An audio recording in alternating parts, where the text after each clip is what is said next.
पढ़ी लिखी नहीं होती तो आज मैं इस स्तर पे नहीं होती, आज मैं यहाँ बोल नहीं रही होती।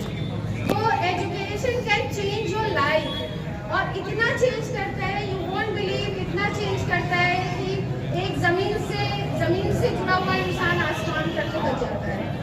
तो आप नहीं पढ़े हो कोई बात नहीं, लेकिन अपने बच्चों को पढ़ाओ, अपने बच्चे को पढ़ाने के लिए जो करना हो वो करो, क्योंकि कल को वही बच्चा भविष्य बनने वाला है, आपका भी, आपके लोगों का भी और इस समाज का भी।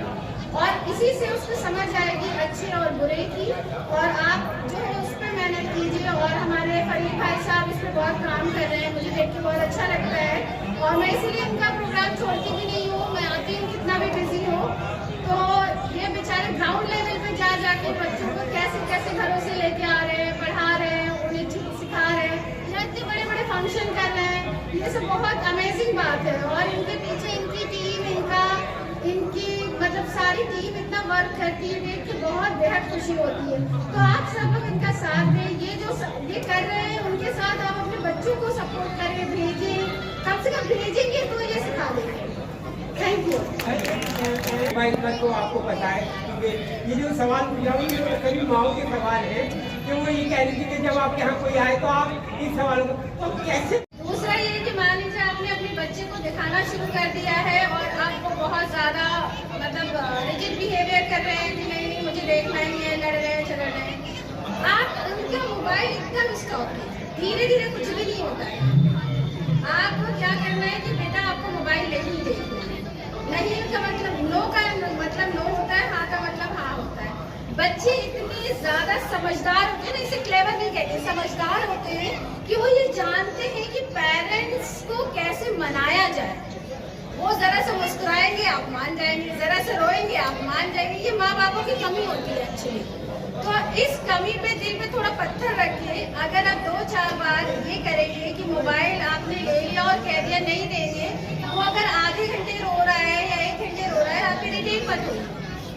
ये नहीं कि आधे घंटे रोने बाद अरे बच्चा रो रहा है दे दो, उधर से सासू माँ ने बोला दे दो, इतना क्या रुला रही हो बच्चे को, तब तो वो कंट्रोल नहीं होगा।